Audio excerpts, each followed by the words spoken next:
Hey, what's up, everybody? Welcome back to another Behind the Group podcast. I am DJ Keo. And I am Basil Barrington, and we are back with something a little different, a little special here. We are going to take a look at the first 8 episodes of Star Trek Picard, the final season. And Keo, you just basically came on to this like about 2 weeks ago, right?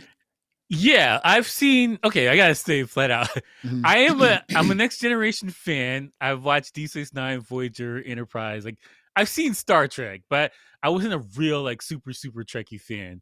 And you did a review about the Picard show, and I've seen the first season and part of the second season, and I was like, I don't like this. This is garbage. Yeah. And I saw you talked about it. And I was like, you know what? I'll give it a shot. And thank God you did a review on this because this show is fire. It's one of the best shows that came out this year, by far. When you talk about sci-fi, there is right now, today, presently today, right now, Star Trek Picard is one of the best shows, sci-fi shows on TV streaming services right now. And you are so right. The second season I wasn't sure about the second season. I stopped watching, man. Yeah, I couldn't do it, man. With the Q, it was like, I like Q. Q's one of my favorite characters, but it was like, it just doesn't feel right. It feels they're not invested in the characters. They don't really care. Yeah.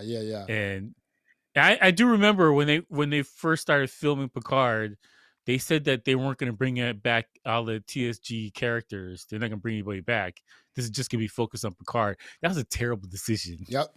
And we talked about the other day, like it feels like we've wasted 2 years on. We could have had excellence from all the cast for the last 2 years on top of this season instead of just this one season. Like it felt like a waste. I was annoyed when I was watching it. I was like, this is BS right now. I was about to curse. I was like, this is BS. We could have had 2 seasons of fire. Instead, we got this mismatched jumble thing. And the crazy part about it, and I'll kick it back to you, is that these guys took the burnt heap of rubbish and turned that with the same rules, the same plot points, and turned that into a fire show. That's how good a job this guy was. His name Terry Metalis or something like that. I forgot his name. He's the showrunner. Something like that, yeah. So he's a new showrunner. So like that's a good point. He's a new showrunner. Like season 1 and 2, they totally they had this showrunner, and I guess I would imagine that the writers and also the showrunners from season 1 and 2, they were looking at the reviews, they were reading the comments, they were like listening to what people were saying about season 1 and 2 and saying, what's going on? This doesn't feel like Picard. This doesn't feel like Star Trek. And it's crazy when you think about it. Like the Picard show made Picard look really old and tired. Like we were laughing about it, like last year. We're like, he should be in a wheelchair, sitting like Professor X. Like, this guy, let him see in the Starfleet home and get his tapioca and let him relax.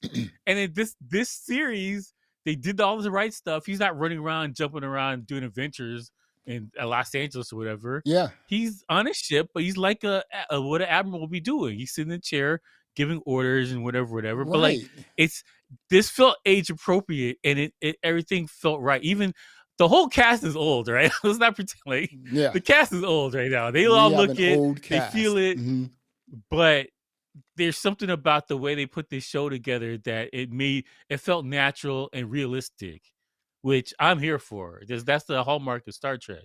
Yeah, that's a good point because, last season they had Picard jumping around, like going to the city, going back like into the country, going back into the mountains where his ship was. And you really saw like every time he was standing up in these different locations, eventually he would sit down, right, Yeah, and I'm just like real tired. And then if you really think about like the second season, I'm not quite sure what the second season was about, to be honest with you, Well, they had the Borg thing, and then it was weird. Yeah, it was kind of silly. Like they were in Los Angeles back in the day, and it looked dumb. I gotta be honest, man. I tried.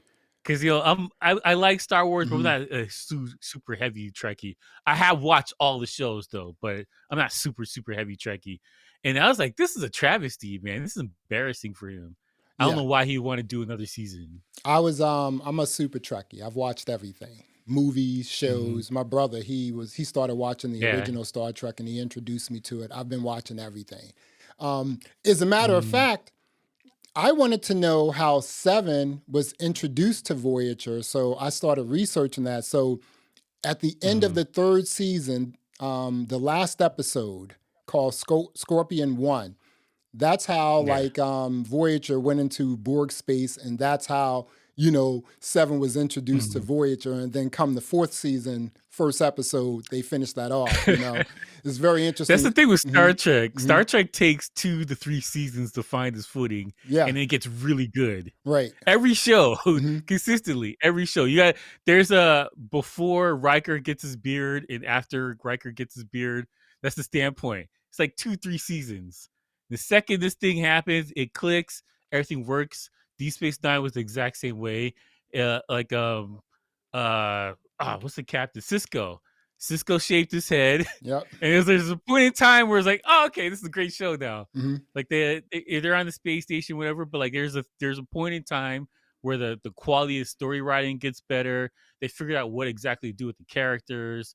Like that's what happened here on this show. Yeah. It's consistent. Yeah. I almost want a fourth season, to be honest, because of how good this thing was. I kind Or of maybe a want a. movie or I want a something. fourth season. I was reading a comment. I think it was on either IMDb or Rotten Tomatoes, and this Mhm. person left a very lengthy, comment. He was basically saying that the writers and the showrunner of this season, or the showrunner, Mhm. right? This person did a deep dive on Star Trek. He went back to Voyager. Yes. He went back to Next Generation. He went back to Enterprise. He went back to Mhm. Discovery. He went back to, Strange New Worlds and all the movies, the original Star Hey, Trek. did Voyager, He yeah, Deep right. Space Nine, He Voyager, the put it together. movies, there's stuff Yes. touching all of this Mhm. stuff. He Yeah. put it together, and I'm like, that is brilliant. And we were talking about that, Mhm. when it came to Lord of the Rings, Rings of Power. Like, did these people Yeah. even watch the movies? You have to, I mean, That's what it felt like. yeah, if the content is already out there, it makes sense to Mhm. do some research, bubble up due diligence on what you may be doing, Mhm. like in the future. Now, here's something interesting about Star Trek Picard, the final season. Next Mhm. Generation, those episodes cost about $1 to $1.5 million per episode. Mhm. This Star Trek Picard costs $8 to $9 million per episode. Now, that is Mhm. very inexpensive when it comes to Hollywood, right? Per Yeah, episode. as today with inflation and stuff like that, it's on par. Right. So it's It's just like like, a little bit above, but like right. the stuff Mhm. they're capable of doing right now, special effects, it's on a different universe Yeah. based on what network TV is getting. Yeah. So like it's only right. But yeah, you're right. It's cost effective and the quality is high. Give Mhm. me your favorite character thus far in Star Trek Picard, the final season. Ooh. Okay, so originally when I watched the Next Generation, right, TNG, Mhm. my favorite character was La Forge and Data. I liked the two banter they had going back and forth, and whenever Mhm. they had storyline around them, I loved that. My current favorite character for this show, Picard, is what's the Captain Shaw? Captain I like Shaw. Captain Mhm. Shaw. He's awesome. Mhm. But it's the right amount of sarcasm and the right amount of like, what the hell did you guys get me into? Like he's it's the perfect amount. Like it's a great character to introduce into the show and into this universe.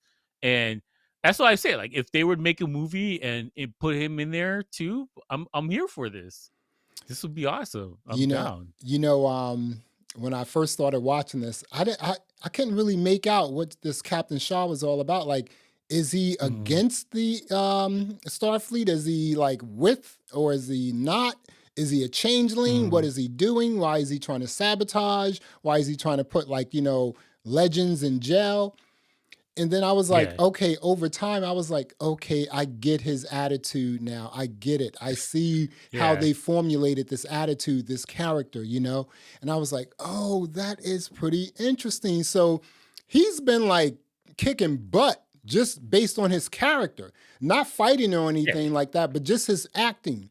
he's been doing a really Yeah, good job. I mean, solid. He's a solid addition to the next generation cast. now let me ask you this here: Mm. do you think that it's even possible that the next Star Trek show could basically star him as the captain? They should. They absolutely should. Yeah. It should be him in 7 of 9, and then you bring in one other person from the original TNG cast, like maybe Data or something. Yeah. And that, you have the original cast, and you can bridge it into the future with some new younger people like La Forge, his daughter. You can bring her in there, and just a couple other people. You could even bring in like Jack if you wanted to, and do the show around that. That would be a good cast. Yeah. I think it would be an excellent cast. It'd be a shame that so Captain Shaw has this crew, the bridge crew with La Forge and everyone else, right? And if you look at the crew from Discovery and also the crew from Strange New Worlds, these are the next generation of Star Trek people, That's the next generation, right? The only thing I don't like is that they're in the past and they're falling prey to the same thing Enterprise had to deal with, is that, everyone wants to see how like they got built into it, but like we're fans of the current. Like we want to go see what's going on right now when everything's built up. Like I like the get there and origin story stuff, but I also like we were talking about this before. Like I'm a big fan of Stargate, but like really put me into like love Stargate was when they had all the technology. They had their battleships. They had Atlantis. Like they knew what they were doing. They weren't like a fish out of water anymore. They had expertise. I like that Star Trek better than the origin story Star Trek stuff. Like it's cool with the novelties things, but like I like when they're ready. Starfleet's established. The Romulans here, Klingons here, like everything's set up, and so you can do your stories there. I find that more interesting than origin stories, to be honest. Yeah. What do you think about it though? Current timeline Star Trek and past timeline Star Trek together. Yeah. That's interesting for everybody. It covers all the bases. Right. So Star Trek Discovery, this is the final season when it comes out.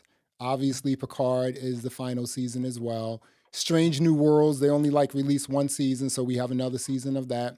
They were speaking about the next show would be called Star Trek Academy. It's Academy. Yeah. Is it the past or is it current? Like where don't know. That's just the thing. But that's so Discovery is the future. I think they jumped forward in the future. Yeah, right? Strange New Worlds is sort of in the middle somewhere, right? Yeah. That's actually a really good show too. Is Strange New Worlds before the original Star Trek? That's true because that's Captain Pike. Yep. Yep. Yeah, so it's got to be it's right. It's like an origin story. It's like right before. Right, but in Discovery, Captain Pike, he was in the first 2 seasons, so. I don't know how that really works, but but I like this cast. I think that the crew of the Titan, we can't just get rid of them. They have to go somewhere. These La Forge is crazy. She's sick, Yeah, this is great. All the actors are good.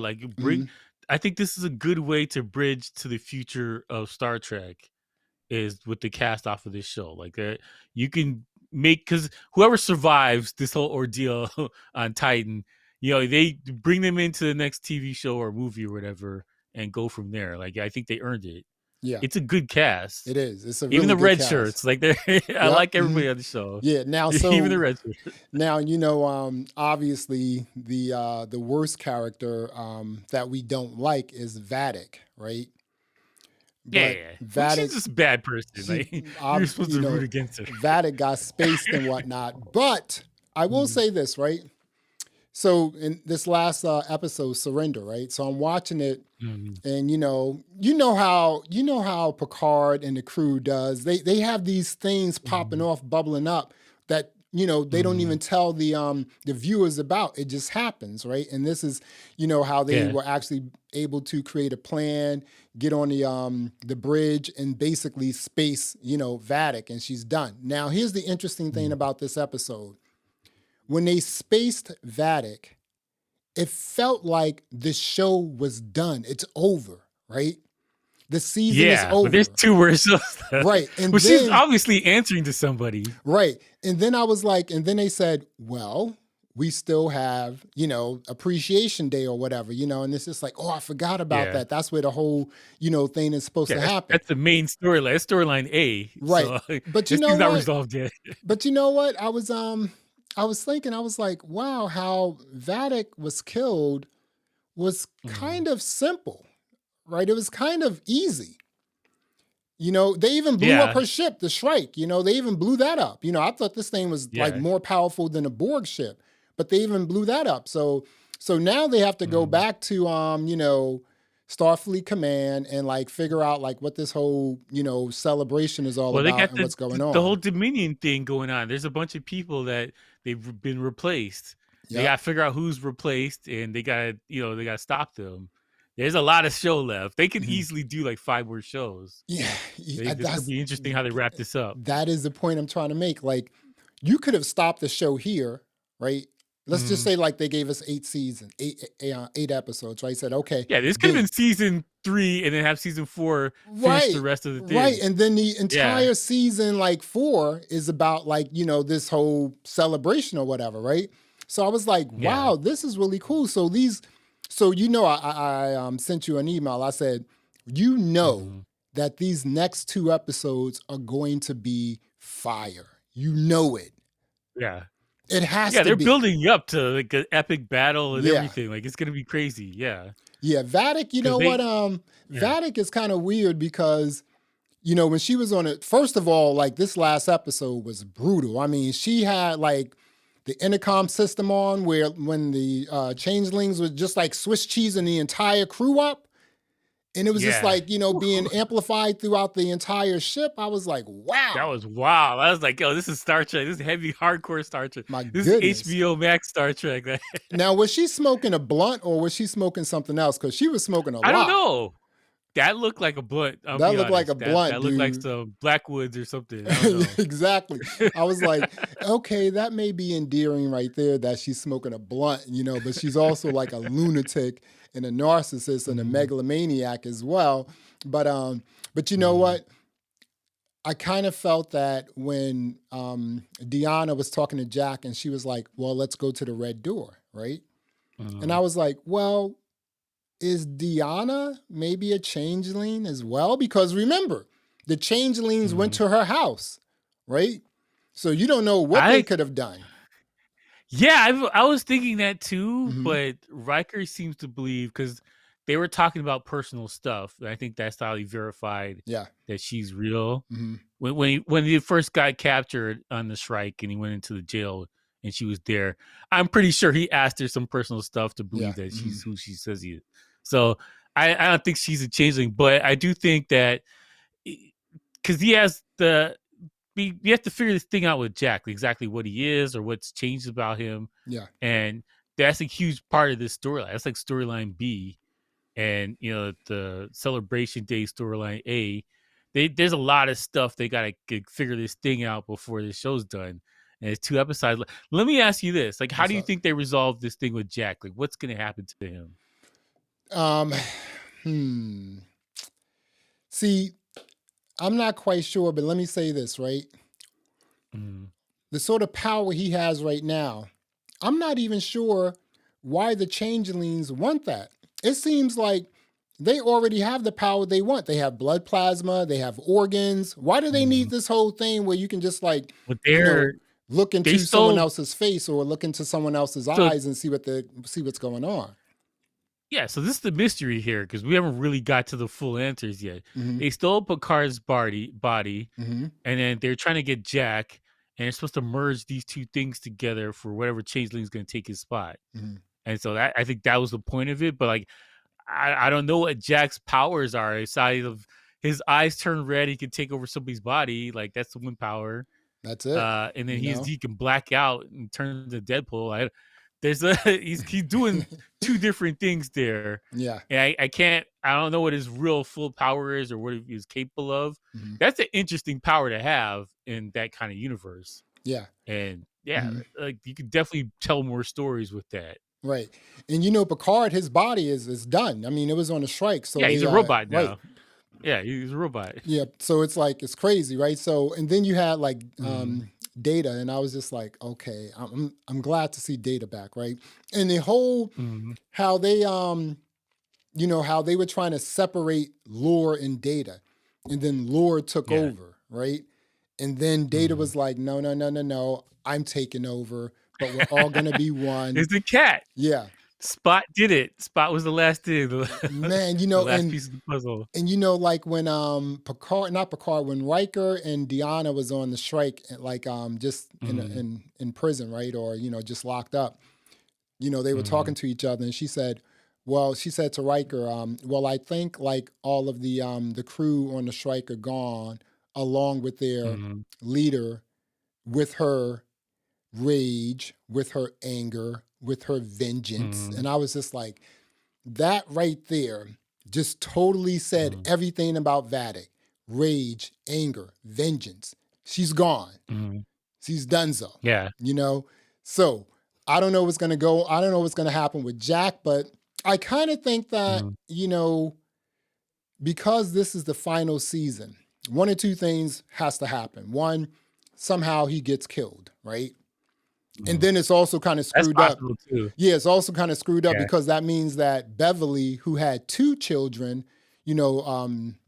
Wesley Crusher died.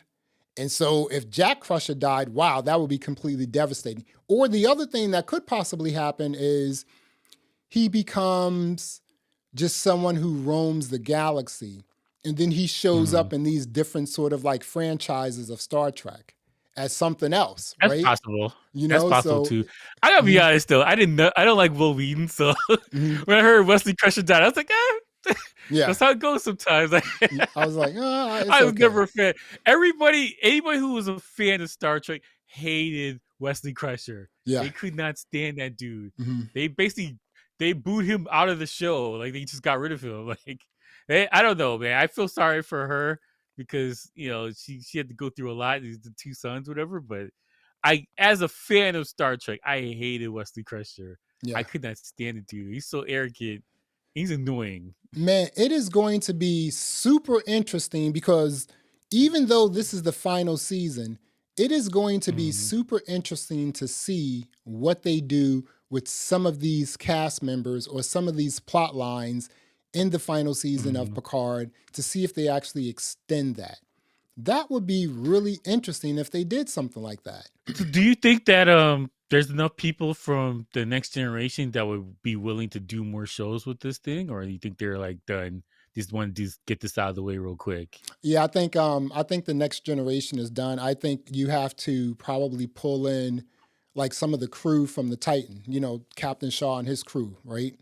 And then use them in other sort of like franchises, create something new, or bring them onto other sort of like episodes or they can do cameos or whatever. They can do cameos, exactly.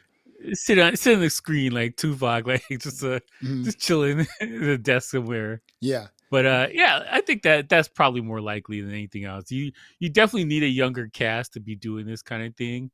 Outside of 7 and 9 and Shaw, like they're supposed to be mature or whatever. Gotta have 7 and 9, which is good.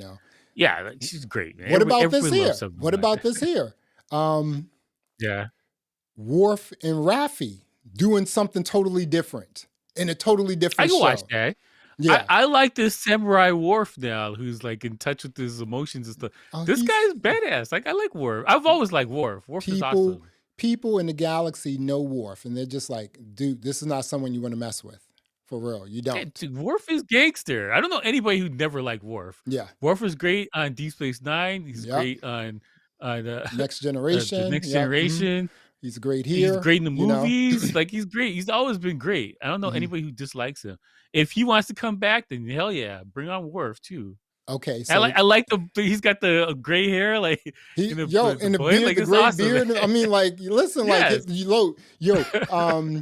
Worf and Geordi, man, with their gray hair and the salt and pepper beards and everything. I'm like, man, they look great, like as 50-something-year-old people, yeah, it's not bad. Let's do the thing. Okay, so here's the final question.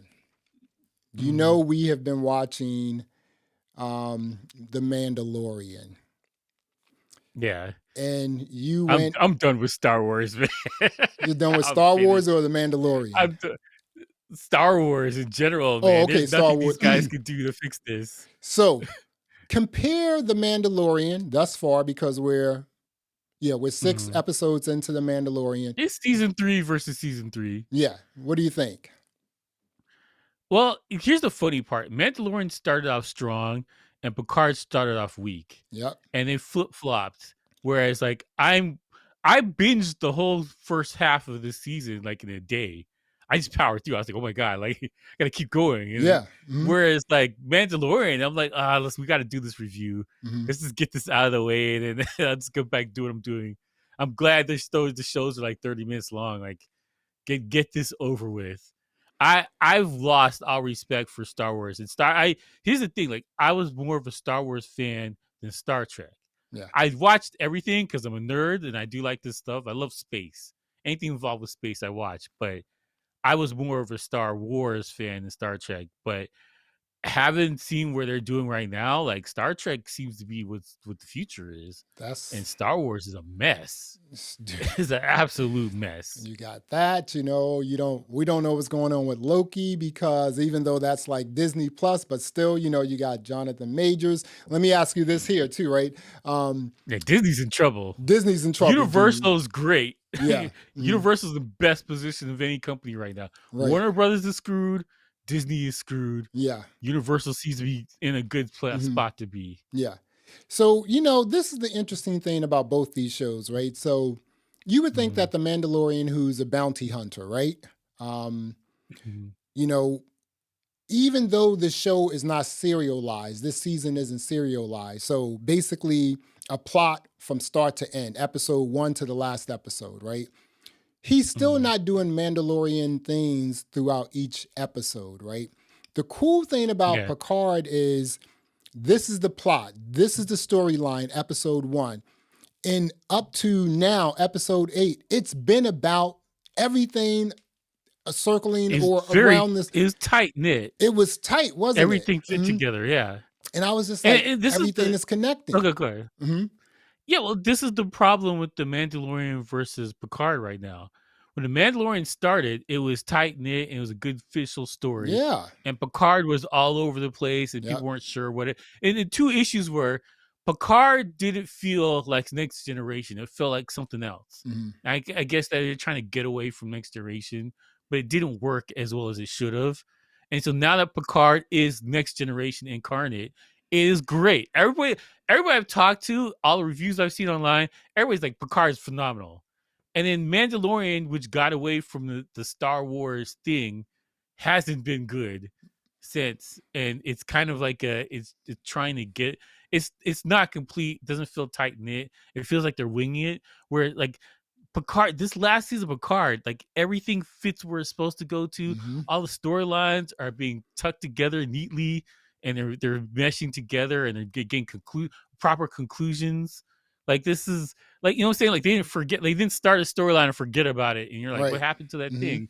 Everything in Picard works together seamlessly. That's why if you haven't been watching it, skip the other 2 seasons. Just get right into it. Yeah. If you're a fan of Star Trek, just get right into it. You're gonna love this season because this season's great. Right, because season 3 is not connected to 2 or 1. So you can just start.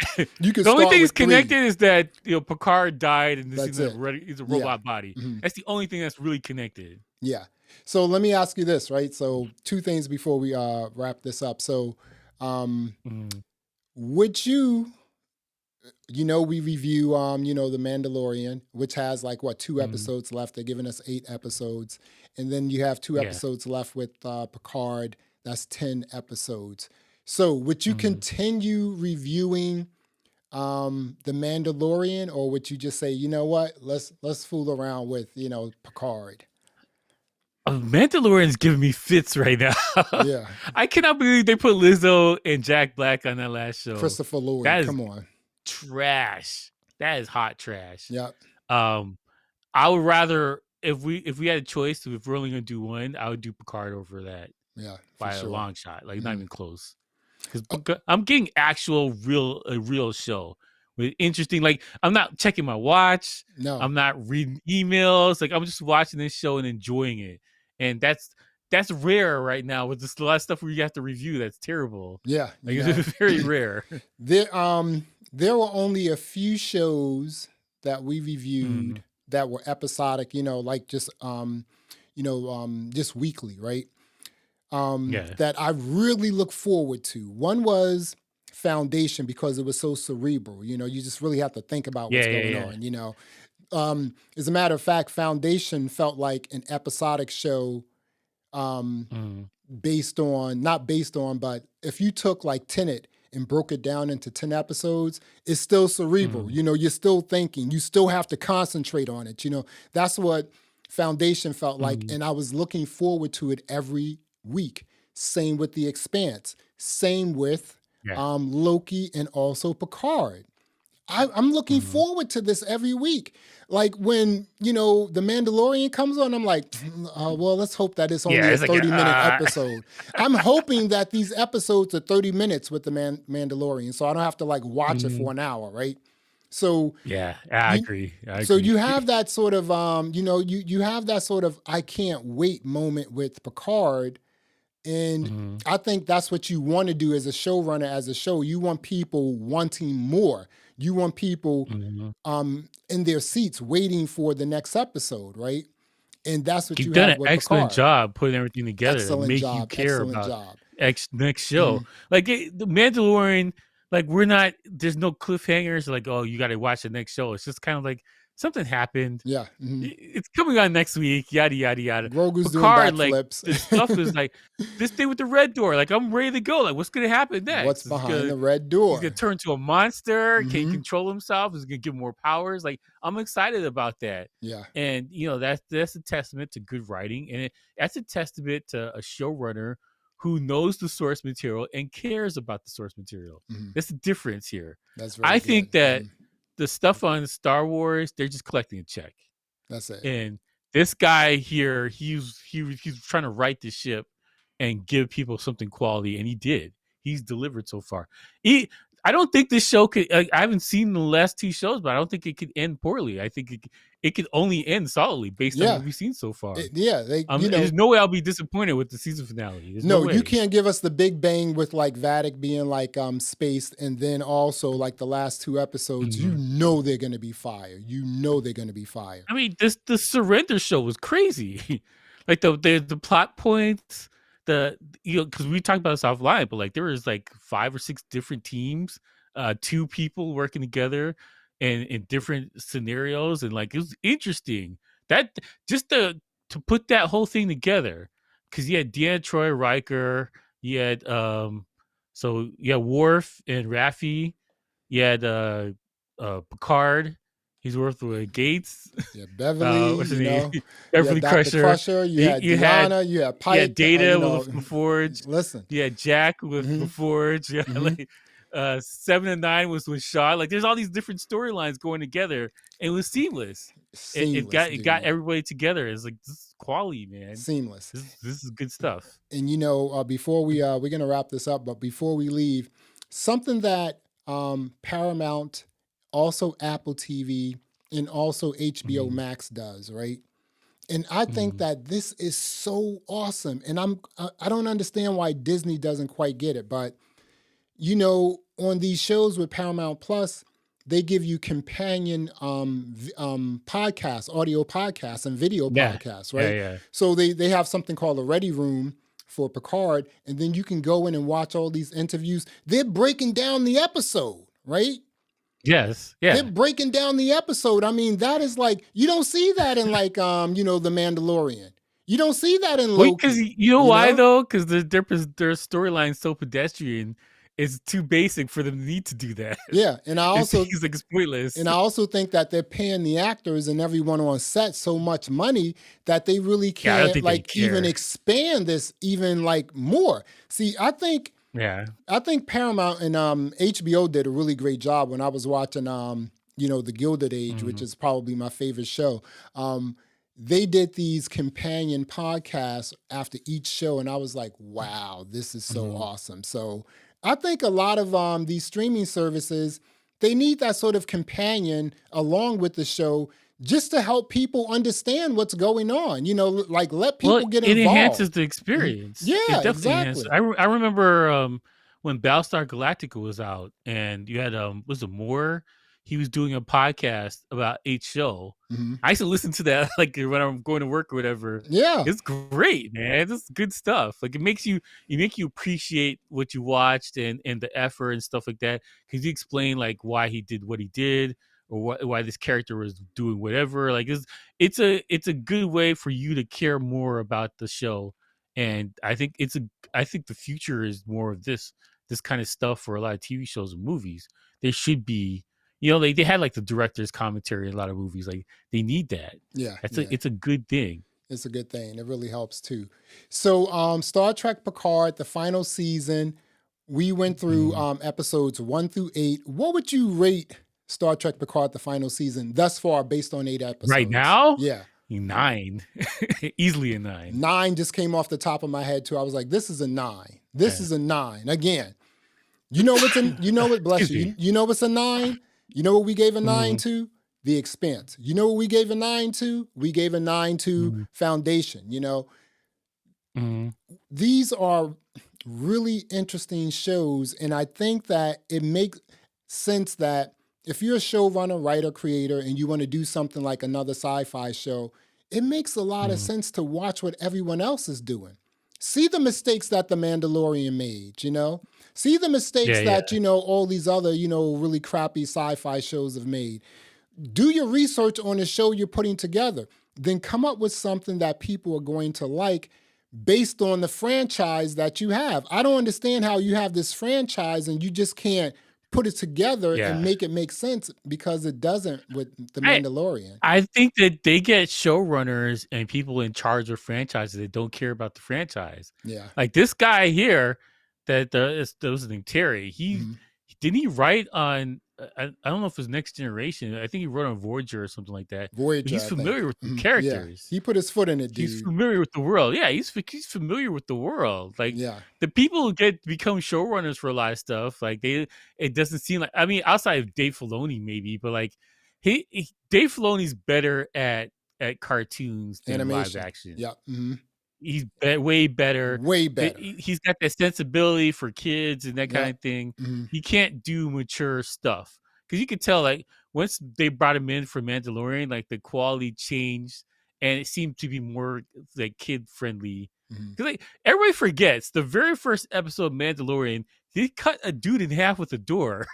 That's the very first show of The Mandalorian. Have you seen that lately? No, you don't see any goriness, no, like nothing like that. So it's just like, no. You got them it was like serious movie-esque quality was the original thing for Mandalorian, and it's turned into like goofy slapstick sitcom stuff. Yeah, that's what it seems to be turned into. It's sad. And it's the Picard has gone back to the hardcore, the movie stuff, and it's good. Like it's got that feeling of hard current day, because it's a lot edgier than it was before, but it's still got the feeling and the essence of what made Star Trek a phenomenon that it is.